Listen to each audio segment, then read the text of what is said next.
Mankind likes to believe that there are no monsters, that we have always ruled the world. It is not so.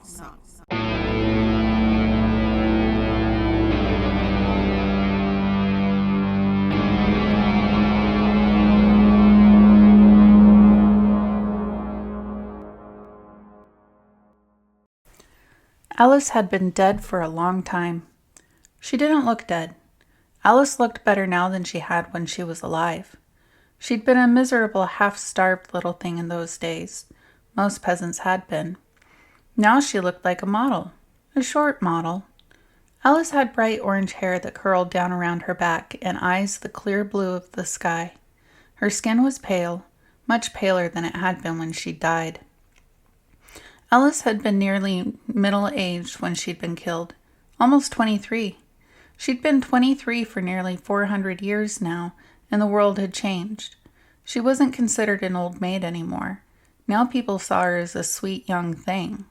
It was useful, but annoying. Alice much preferred being taken seriously. "Kill her!" a voice shouted. Male, angry. "Kill her now!" Then again, maybe being taken seriously wasn't always a good thing. Alice was surrounded. There were 4 men. They wore tactical gear, helmets, body armor, the whole bit. They had guns, but Alice was much more concerned by the machetes in their hands. Bullets wouldn't kill her, but decapitation was another matter. One of the men brought his machete down in an efficient, vicious chop. It was the same brutal motion that had massacred Alice's pillow a second ago. Alice dodged this one too. Another man tried to bring a machete down on her leg. She jerked it out of the way just in time. This was bad. Very bad. These men were prepared. They knew what she was. Maybe even who she was. Alice saw holy symbols stitched into their body armor. Consecrated holy symbols. 3 had crosses, and the 4th had a Star of David. They'd be a minor inconvenience in the hands of an unbeliever. But these were men of faith. Alice wouldn't be able to push past. She couldn't touch the men with those symbols in the way. That didn't mean she couldn't fight. Alice had always prided herself on being adaptable. She also prided herself on always being armed. The Beretta 9mm pistol she kept under her pillow was in her hand. Alice dodged 2 more machetes and brought the gun up. She fired 4 shots with inhuman speed and precision. The tactical gear of the hunters wasn't perfect. Helmets protected their heads, complete with face shields. Kevlar vests protected their torsos. That still left their arms and lower bodies exposed. It also didn't cover their necks. Alice shot 4 men in the throat so fast it sounded like one single shot. 4 men fell. Alice checked the room for more threats before she let herself relax. It was the only thing that saved her. She rolled back, quick as thought. It was barely enough to avoid the blade sweeping towards her neck. That sword was moving fast, faster than a human could swing it. Alice tumbled off her bed and fetched up against the wall of her bedroom. The blade was not a machete. It was a longsword. The straight double-edged blade 3.5 feet long. The handle and crossguard formed the shape of a crucifix. Alice suspected the sword was of modern make. Of greater concern was the man wielding the sword. Alice hadn't seen him when she was being attacked. He'd either hidden his presence or entered the room with inhuman speed, or both. The man was short, not much taller than Alice. He wore the same helmet and tactical gear as the others, with silver crosses on his chest, helmet, and forearms. The eyes behind the face shield were grim and gray. His skin was smooth, but his bearing told Alice he was older than he looked. The man retracted his sword and assumed a position. The bed was between him and Alice. Alice spared a fraction of a second to assess the man. He was built solid, but lean. He looked balanced and perfectly natural in his fighting stance, implying long years of training and experience. Alice could not detect a shred of fear in his bearing. No anger either, despite the fact that she'd just killed his companions. Just calm, cold readiness. If Alice had a pulse, it would be racing by now. "Who are you and why are you trying to kill me?" Alice demanded. She was pretty sure she knew the answer, but getting the man to talk would be useful. She needed information, and she needed time to come up with a plan.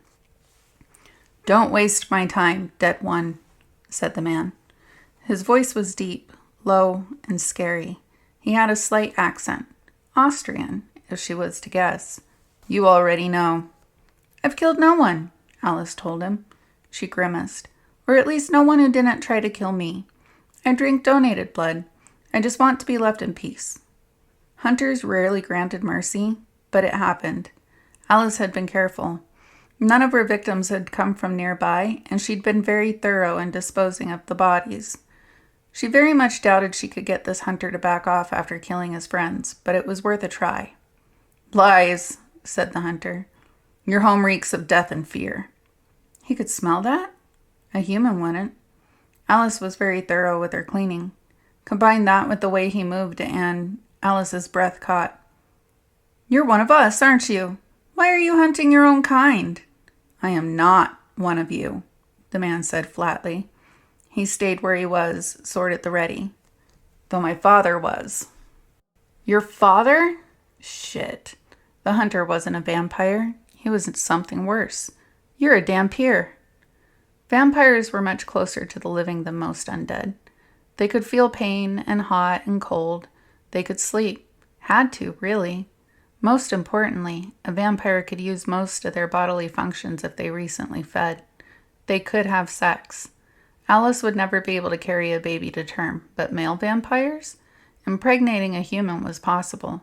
It wasn't common, but it could happen. When a mortal woman bore a vampire's seed, the result was Dhampir, a living being with the powers of the undead. Dhampirs could feed off blood just like Alice, and just like Alice, the blood would empower them. The difference was that Dhampirs were alive. They didn't need the blood to live, so the blood empowered them faster than it empowered a vampire. Alice had taken centuries and thousands of victims to be as strong as she was now. A Dhampir could surpass her in decades, and it wouldn't even have to drain its victims dry. Vampires didn't really have a society. There were no rules. There were, however, important habits most of Alice's kind picked up as the centuries rolled by. Things that were good to do if Alice wanted to not get killed. The most important of these habits was not to draw attention to herself. The second most important was to avoid Dhampirs at all costs. The Dhampir said nothing. He just stood with his sword loose and ready. What was he waiting for? The man had tried to kill her once already, and the only thing between them was a king-size bed. Alice's gun was in her hand, but she hadn't aimed it yet. If he was fast enough, he might reach her before she could aim and fire. "Did you kill him?" Alice asked. "Your father, I mean?" Once again, the hunter said nothing. Not very talkative, this one. Was he even paying attention? Alice eyed the man. He was perfectly still, muscles as loose as they could be, and still keep his sword up. The man radiated cold fury and calm focus. Focus? Ah, so that's what he was doing. Alice still had her gun in her hand. He didn't dare make a move while she could shoot him. Attacking or drawing his own guns would leave him open. The Dhampir would be a lot harder to kill than a mortal, but he wasn't nearly as indestructible as Alice. A well-placed bullet would end him. "I hope you did," Alice said with a glare.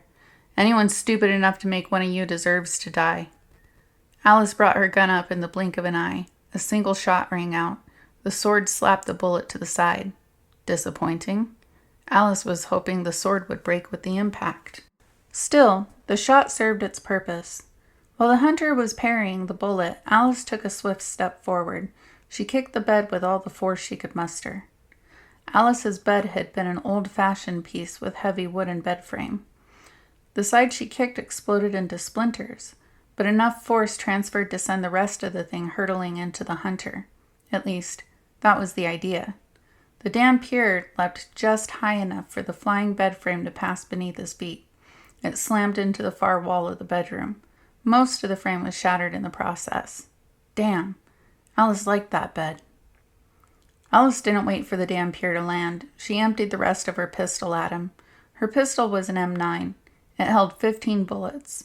Alice fired all 10 remaining rounds while the hunter was too airborne to dodge. The Dhampir's sword flickered so quickly Alice could barely follow it. The 3 bullets she'd sent towards his neck were slapped aside. 3 more bullets were parried away from his arms. The sword shattered when the hunter struck the 8th bullet. The last 2 rounds shattered his knees. Alice felt a surge of elation as she snatched a fallen machete from the ground. She could do it. She could win. In a fraction of a moment, the hunter would land on the broken bed. His knees would give out, spilling him onto the ground before her. She would take his head. The Dhampir launched the broken sword at Alice's face. She dodged by reflex, raising the machete.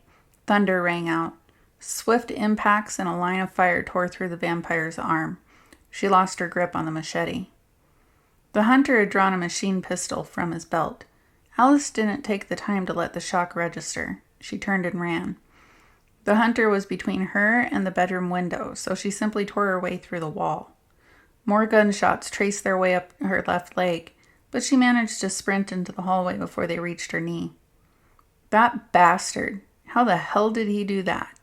Alice had been living and fighting for centuries. Dhampir or not, she should have killed him just now. Alice abandoned any thought of continuing the fight. She just ran.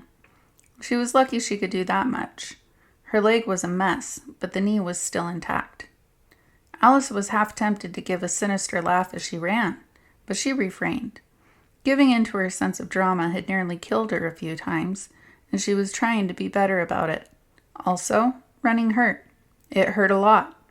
Alice's mansion was a big place, and her room had been on the 3rd floor. She decided not to bother heading downstairs. She just sprinted down the hallway and crashed through the wall, tumbling into the sunlight. Pop culture had a lot to say about vampires. Most of it was wrong.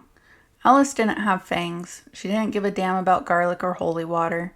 Most importantly, Alice did not burst into flames when the sun touched her. It didn't make her sparkle either. Sunshine didn't feel much different than it had when she was alive. Alice flopped 3 stories and slammed into the ground. It was an undignified landing, but it didn't do her any harm. She was up immediately and running again. She would have liked to have run to her car and then driven away, but that wasn't an option. Alice didn't have her car keys. All she had on her was a nightgown and an empty gun. Even if she had her keys, there was a good chance her vehicle had been rigged with explosives. Hunters were nasty like that. Alice spared one last annoying glance at her mansion. She didn't see the Dhampir. Good. Alice didn't know how long it would take the prick to recover, but she needed to be gone before he did. Alice's mansion was nestled high in the mountains of Montana. It was a modest but elegant place with a commanding view. It was also isolated. The nearest neighbor was a half a mile away. Alice passed it by. Janet was a nice enough lady, but she had a lot of dogs. At night that wouldn't be a problem, but Alice couldn't use most of her powers in the daytime. The next neighbor's name was Steve Bailey. He was a prick. Steve had been very offended that Alice had turned down his advances. He'd caused Alice so much grief she'd seriously considered eating him. She had had to resort to mind control to make him stop. If there was a silver lining to being found by hunters, it was that she would get to kill Steve. Steve's house was a 4-story building designed to look like a big log cabin. Alice didn't bother with the doorbell. The myths were right that a vampire can't enter a home uninvited, but she only needed to be invited in once. Alice followed her nose and found the old bastard watching TV in his living room. "Alice?" The man bolted upright in his chair. Steve was a tall, skinny man with long hair and a salt and pepper beard. He was wearing satin pajamas, and his eyes were blue. "What are you—" Alice didn't let the man finish his sentence. She was on him in a flash. Her teeth tore his throat open with vicious efficiency. Steve gave a startled cry. Alice ignored him, letting the hot blood gush down her throat. It was a messier way to feed than she preferred, but Alice was in a hurry. It didn't take long. Alice let the corpse fall. Then she thought better of it. She reached down and pulled Steve's head off. A single bite usually wasn't enough to make someone come back as a vampire, but it happened sometimes. An immortal Steve was not something Alice wanted to deal with later. Alice flexed her arms. Her elbow had repaired itself. The holes in her leg were stitching closed as well. Good. She'd have to cut the bullets out of herself later, but for now it was enough that she could move. It took Alice a minute to find Steve's wallet and car keys. She spent another minute locating his gun safe. One of the nice things about Montana was that almost everyone had a gun. Getting the safe open was simple enough. Alice's hearing was sharp enough to hear when the tumblers clicked into the right position. Alice loaded a shotgun and a Colt double eagle pistol. She would have liked to take more, but she decided she couldn't spare the time. Next, a quick shower. Very quick. It would be a few hours before the Dhampir's knees healed enough to pursue Alice, but that didn't mean he couldn't call for reinforcements. She needed to be gone before they tracked her down. On the other hand, she didn't want to be caught on the highway covered in blood in a shredded nightgown. A quick rummage through Steve's closet produced a pair of poorly fitting shorts and an oversized shirt. Alice ran through the mansion and entered the garage. She found 3 cars there. The nicest one was a white Bentley Continental. Alice hopped in, started it up, and pressed a button to open the garage door. She listened intently, but she didn't hear anyone coming. The garage door took forever to raise. When it finally did, Alice shifted the Bentley into drive and gunned the engine. The Dhampir was waiting outside, with a rocket launcher. Alice didn't even have time to curse. She threw open the door and dived out of the car. The rocket struck a moment later. The Bentley went up in a ball of shrapnel and fire. Alice found herself on the ground. She managed to grab the shotgun on her way out, but not the pistol. The Dhampir dropped the launcher. He pulled his machine pistol and sent a volley at Alice's legs. She barely managed to roll out of the way and come to her feet. She leveled the shotgun. "How?" she demanded. It had barely been 10 minutes. The hunters shouldn't be able to walk yet, let alone run a mile with heavy ordnance. "I have your scent," the man said simply. "I can follow you anywhere." "Not that," Alice snapped. "How are you?" Oh. There was still blood on the hunter's pants, but his legs were healed. Alice noticed the splotches of blood on his Kevlar vest as well. A slow smile spread across Alice's face. "Your comrades. You drank them, didn't you?" The hunter tensed, but said nothing. Alice cursed internally. Stupid. Of course he drank them. She should have known he would. Alice didn't let the man see her consternation. She smiled wider. "Oh, you did? Did you take their heads too, Dhampir? Or are you going to let them rise?" "I would never let them rise," the hunter coldly informed her. "My friends will be cremated with honors. Their ashes will be scattered in running water." His voice turned colder still. "As will yours." "You're not the first to try," Alice pointed out. "I will be the last," the hunter was certain. He had his pistol raised, but he wasn't moving. He was waiting for her again. Smart. Alice had enough distance to dodge, but so did the Dhampir, and he had more ammo than her. He also had a new sword strapped to his waist. Trying to fight was a losing proposition. Running would be even worse. He was as fast as she was. Alice doubted she could make it even 10 yards before her legs got shot out from under her. Maybe she could run back to Steve's mansion? No, that wouldn't change the problem, and maneuvering through the house would slow her down. Damn it! There had to be something she could do. Alice had survived for nearly 500 years. She'd killed or escaped everyone that had come after her, and there had been many. How could this one asshole be such a problem? Stall. She needed to stall. Get him talking while she came up with a plan. "I was very careful," she told the creature. "How did you find me?" The Dhampir knew what she was doing, but he played along. "Random chance," he replied. "The man you picked in Great Falls 4 months ago. He was the nephew of one of my operatives." "Your operatives?" Alice's eyebrows went up.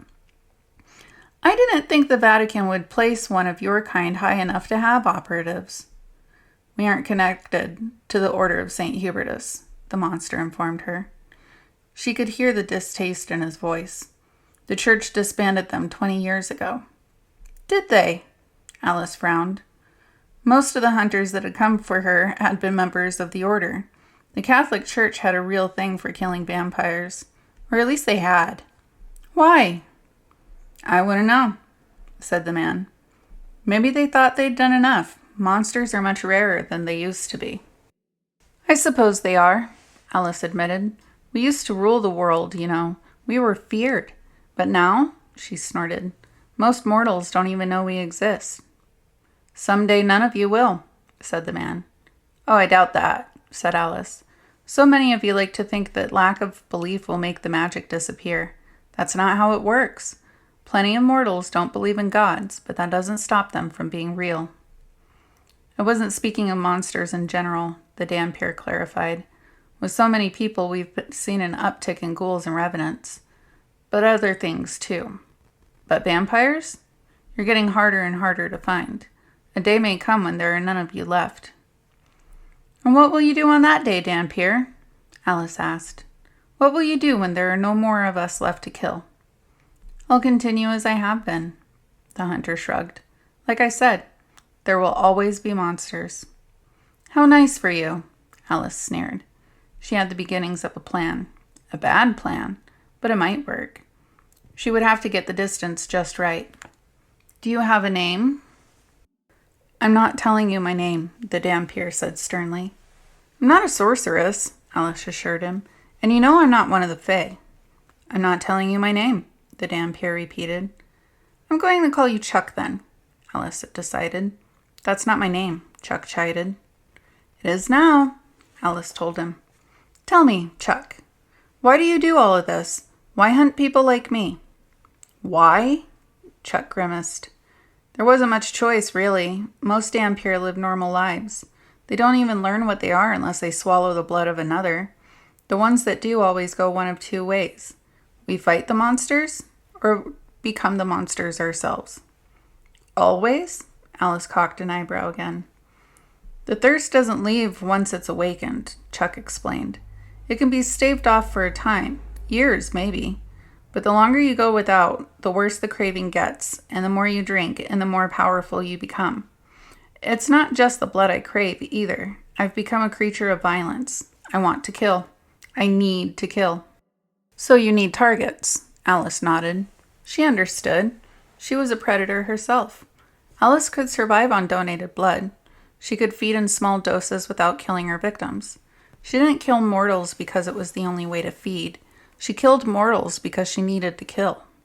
"Yes," Chuck confirmed. "I'm a predator now. If I do not hunt monsters, it will only be a matter of time before I start hunting people."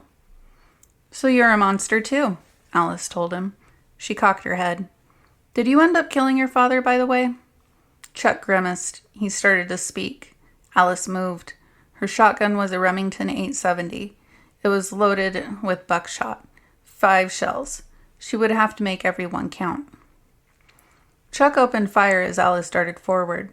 She serpentined as best she could, but the bullets still tore through her legs. It was fine. She just had to get close. Too close to dodge. Chuck ran out of bullets in the machine pistol. He whipped out his sword in a bulky pistol. The Judge. A revolver that could fire shotgun shells. Alice continued her mad dash. Chuck got off 2 shots with the Judge. Alice fell forward on useless legs. It didn't matter. She was close enough. Alice opened up with her Remington. The Dhampir couldn't dodge in time, and his sword had no hope of deflecting 9 shotgun pellets at once. She pumped and fired as fast as she could, tearing open both of the hunter's legs. A spurt of blood spray told her she'd hit the big artery in his leg. 2 more shots from the hunter's Judge ruined Alice's arm, but it wasn't enough to stop her from sending a last blast of buckshot into the man's throat. Alice hit the ground, shotgun empty. Holy hell, that hurt. It was worth it, though. Guns couldn't kill Alice, but the Dhampir, they'd kill him just fine. Alice had done it. She'd won. Alice allowed herself to lay there for a moment. Her legs and one arm were ruined. Getting to another neighbor's house was going to be a long, painful crawl. That was okay. Alice had killed the Dhampir. She was going to live. Her only warning was the sound of scraping dirt. Alice raised her head just in time to see Chuck lop off her good arm with the long sword. Alice felt her eyes go wide as she tried to scramble away. Her ruined limbs betrayed her. Chuck removed them. The Dhampir stood over her, still spurting blood. He pulled a clear bag of red liquid out of a pocket in his vest. He tore it open with his teeth and poured it down his throat. His bleeding slowed. He coughed for a minute. Then he raised his sword again.